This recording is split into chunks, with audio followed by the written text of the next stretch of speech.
今回は実際に聖書の創世記から現代文明のルーツであるバビロン文明の特徴を調べていきます。そこには現代世界との驚くべき相似点があるのです。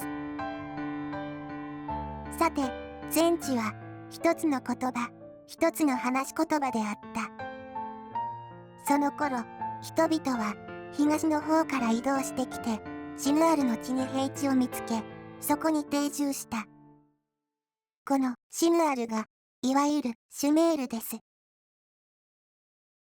聖書は、この文明の特徴を、ある人物で表しています。それは、ニムロデという人物です。クシュはニムロデを生んだ。ニムロデは、地上で最初の権力者となった。彼の王国の始めは、バベル、エレク、アカデであって、皆、シヌアルの地にあった。ニムロデは、世界最初の独裁者でした。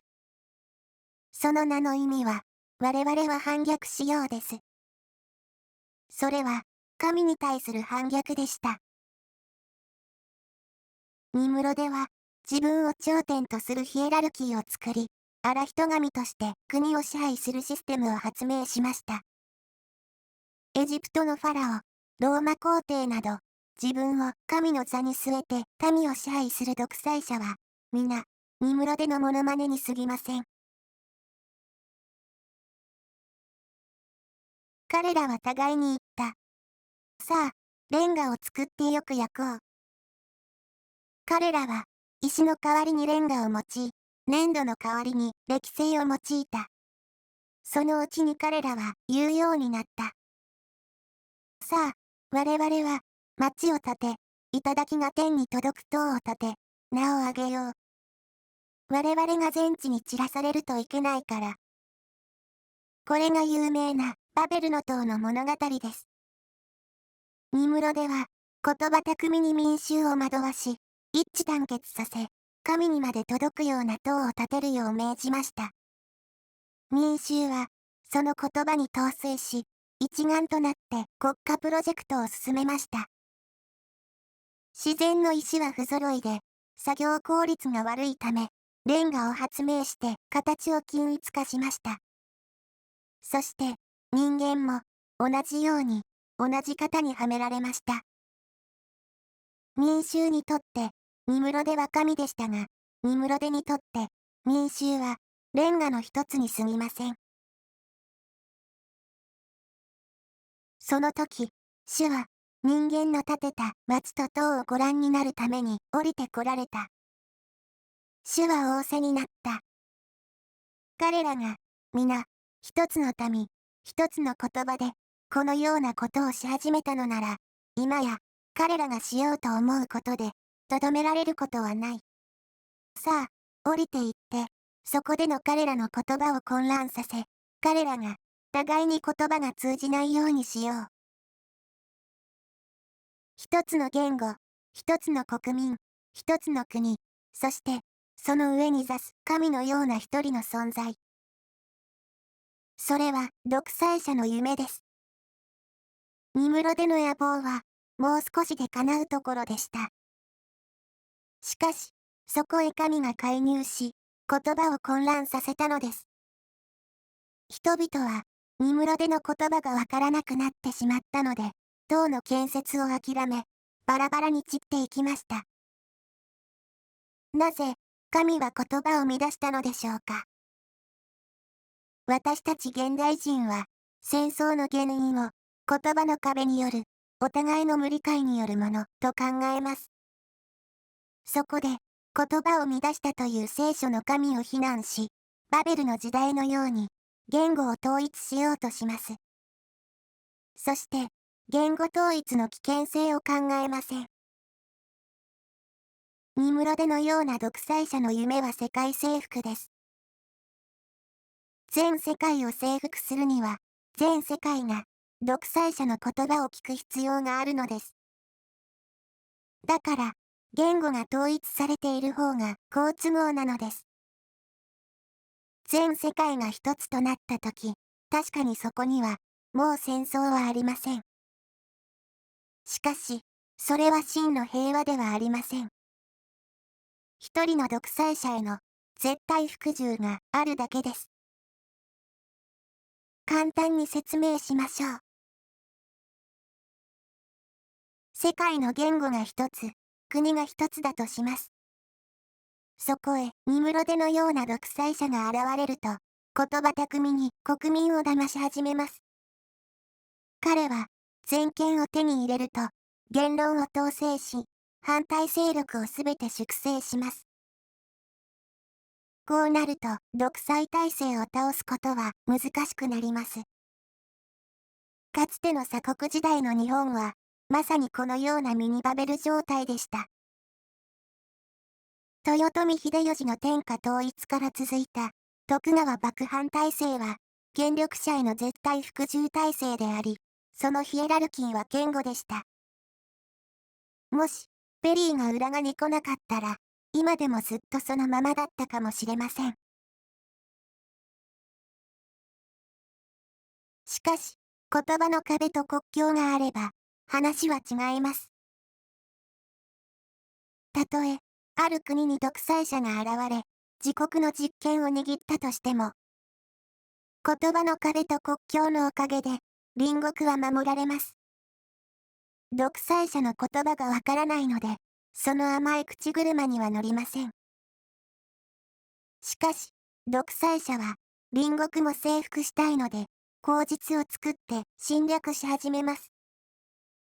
征服された国の反対勢力は粛清され、同化させられます。自衛の戦いが起こり始めます。もちろん、戦争は愚かな行為です。誰もがそれは知っています。それは、人の罪の最終段階です。しかし、他国に侵略する正義を権力者が語り、それを民が信じたとき、憎しみが増幅し、戦争が起こります。人は自己中心なので、自国よりも他国を裁く言葉の方が受け入れやすいからです。つまり、戦争をなくすには、言語統一や国境をなくすことよりも、権力者に騙されないよう、正義の計りを公平に保つ能力を、民衆が上げることが必要なのです。そのために、人は、自分の自由を守る戦いをしなければなりません。真の自由とは、好き勝手なことをする放縦ではありません。権力者の奴隷ではなく、自己決定できる権利です。しかし、それには責任が伴います。独裁者は、民衆の自由の権利を欲しがり、甘い言葉で引き渡しを要求します。気をつけていないと、人は簡単にその大切な権利を渡してしまい、奴隷にされてしまうのです。もしかすると、独裁者の奴隷の方が、責任がなくて、楽な生き方のように思うかもしれません。しかし、その結果は、独裁者に全てを奪われ、レンガの一つにされる人生です。そして、一旦権利を渡したが最後、独裁者の命令を拒否する自由は奪われます。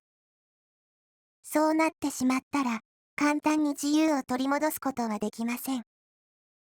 それは、過去の歴史を見れば明らかです。民が、自由のための戦いを放棄し、全権を権力者に渡したとき、バベルと同じ状態になります。だから神は、簡単に世界がバベル化しないように、人のために言葉の壁を作ったのです。もし、この言語システムがなかったら、世界はもっと早く、恐ろしいバベル時代に突入していたことでしょう。なぜ、神が言語を混乱させたのか、その理由が、お分かりでしょうか？さて、バベルの事件の後、ノアの3人の息子、セム、ハム、ヤペテから、言語は分かれていきました。それが、セム語族、ハム語族、ヤペテ語族です。世界の言語は、この3つのグループのどれかに属しています。バベル以来、この世には、多くの言語、民族が生まれ、世界統一は起こりませんでした。しかし、世界は、今、テクノロジーを駆使して、言葉の壁を破りました。もはや、言葉の壁は問題ではありません。その上、全世界の思想も、今、バベルに戻っているのです。ヒューマニズムという言葉を聞いたことがあるでしょう。日本人はヒューマニズムと聞くと博愛精神のように思いますが、それは違います。もともとは人間を中心とし、人が神を目指すバベルの思想がルネッサンスで復興しただけなのです。現代人は皆人間中心主義者です。つまり、バビロン人と同じ考え方なのです。国境なき統一世界。人間が中心となって神を目指す時代。それはバベルです。この文明が別名バビロン文明と呼ばれるのは、このバベルの塔の思想が土台にあるからです。聖書は最初からこの文明の正体を明らかにし、警鐘を鳴らしていました。